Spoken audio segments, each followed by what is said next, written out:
You know what's funny? A lot of people are giving him, he's getting like dragged on social media. I saw that. By people being like, the most vanilla comedian. Seinfeld was fucking edgy. He had bite. Dude, they did a show about masturbation on NBC primetime in the 90s. That wouldn't fly today. That's the only point he's making. He's like, it was easier then. Like, I don't know how he's getting dragged for saying, no, I had it easier. Right. That's literally what he's saying. They don't make sitcoms anymore is what he's saying. I know. Then the guy pushed back and was like, what about Curb? Curb's pretty edgy. He's like, grandfathered in. Grandfathered in. A 30-year-old guy trying to pitch a show could not do Curb. Yeah, he was.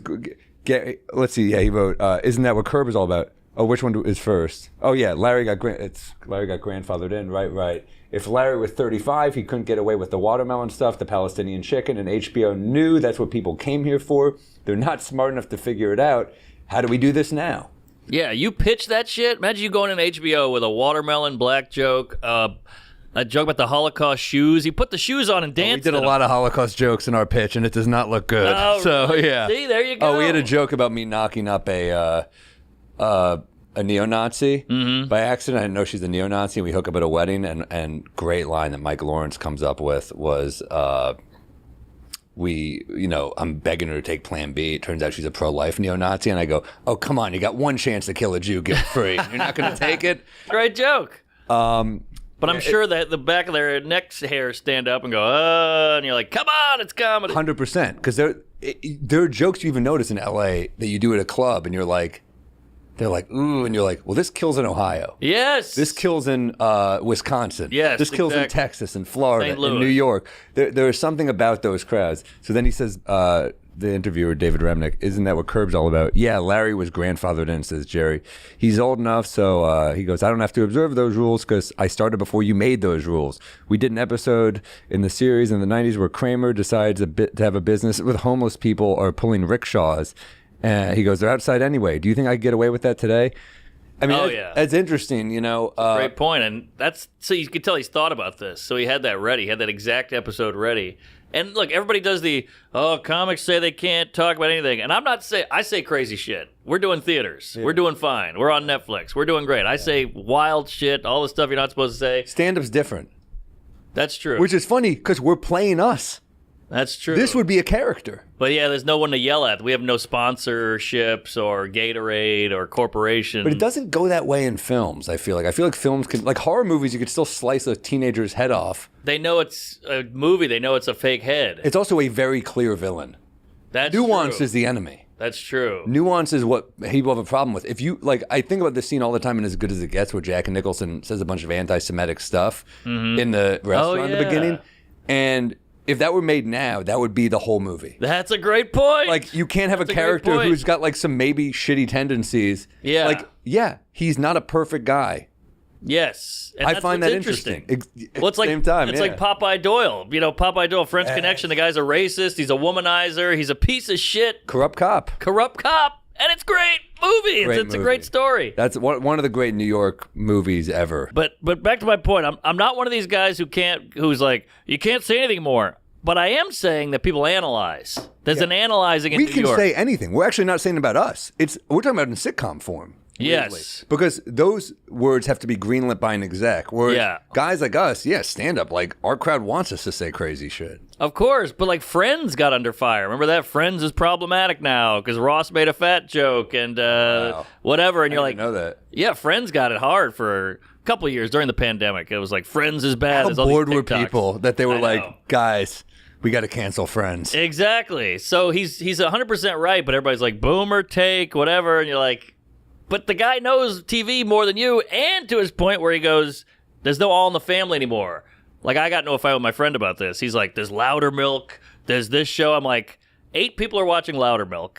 6 people are watching this. There's nothing we could all go home and watch. Well, that's just because the format changed. I mean, now I think it's maybe you were talking about Baby Reindeers, some show on Netflix that's trending. But yeah, sitcoms, it's different. I mean, I feel like all the shows we watch, I think the point Jerry's making is if you watch a 30 Rock episode from 2008. Oh, yeah. Holy shit. Wild. This was on NBC. All that shit, yeah. I mean, they went hard with jokes, but it never felt malicious. It was No. just silly and funny as hell. It just felt like comedy, and then we'd all go back, and it was water cooler shit. You go back and talk. You see 30 Rock, you see Raymond or whatever. You see Arrested Development. But do you think there's any coincidence that these are the shows that kids are now discovering as like the best shows? They're like, holy shit, 30 Rock, Seinfeld, The Office was The crazy. Office. They had some dark shit. Retard and the Chris Rock scene.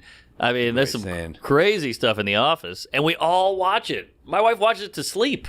Like, that's how little it affects her, offended-wise. She's like, this is a nice lullaby. It's tough to make. I think also there's just less.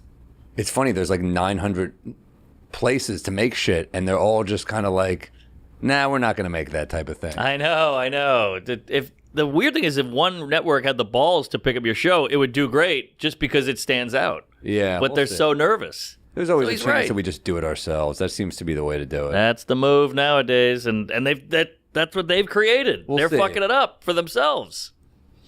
Yeah, you never know. Ironically, yeah. They're like, oh, we're a little nervous to put that out. All right, I'll make it myself. Huge hit. Damn, we should have put that out. That's what Shane did. There you go. I think, and that's what we did with stand-up specials, and it's like, holy shit. Yes. Streamers are basically YouTube now.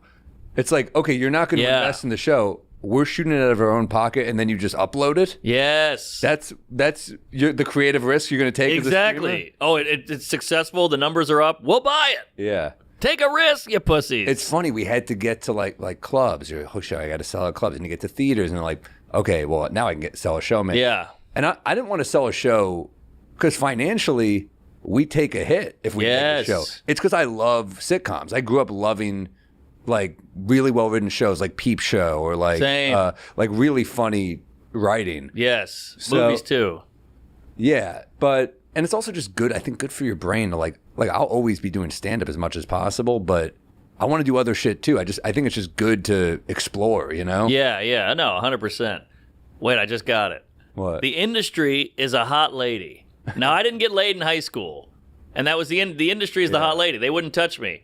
You go become a comic, you go become successful, and the hot lady's all of a sudden like, I'll fuck you now. And you're like, I'm the same guy, you coos, that I was in 8th grade, but you didn't want to touch me then. That's the same with the industry. They're like, hey, no thank you, nerd. Well, some people in the industry would have touched you as a child. That's true. Nickelodeon, where were you at? I could have used you. I needed the self-esteem boost. Yeah. But yeah, so then you go put a special on YouTube. It gets a zillion views. You do you did it. Yeah. Same. We do a bunch of shit, and then now all of a sudden Shane gets a Netflix tires show. Yeah. So you're like, you got to prove it. They're a hot lady who's scared to take a risk. In a way, it's good.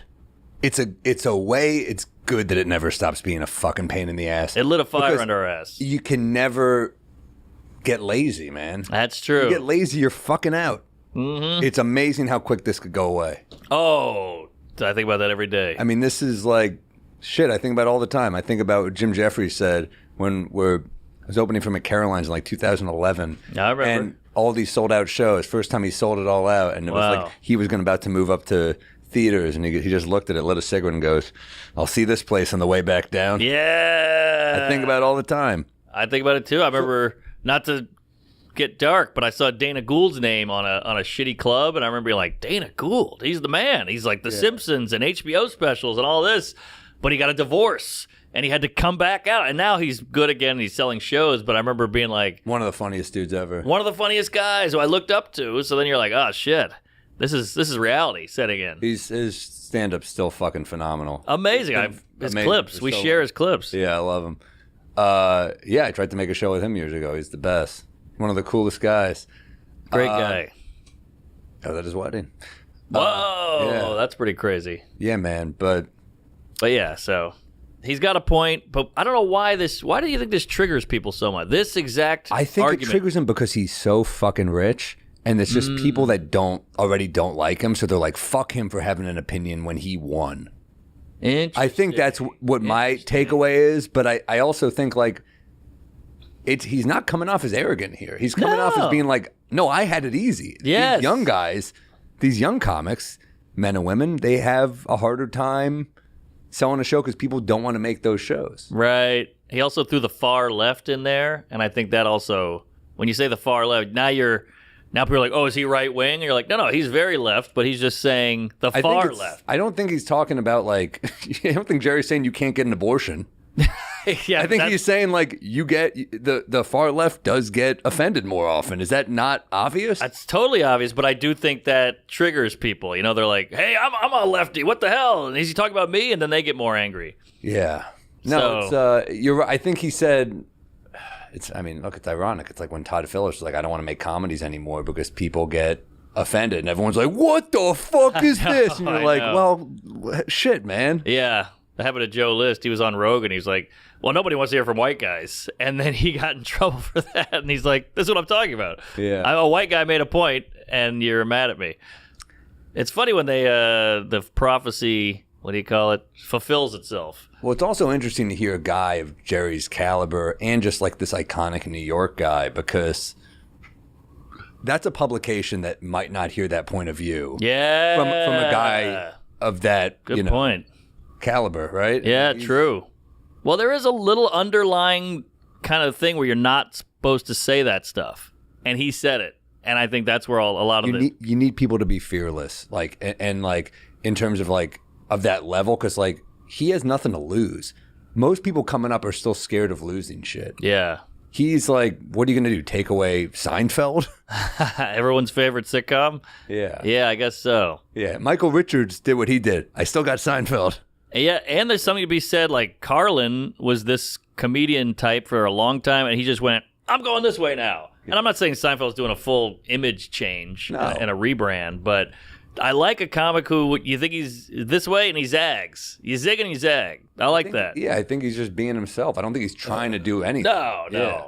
I don't think so either. But yeah, I like that he keeps it real. He's one of us, because a lot of people put him up as this kind of squeaky clean, I don't want to say corny, but he's like this, mainstream comedian that everybody loves. He's on Good Morning America, but he can still keep it real.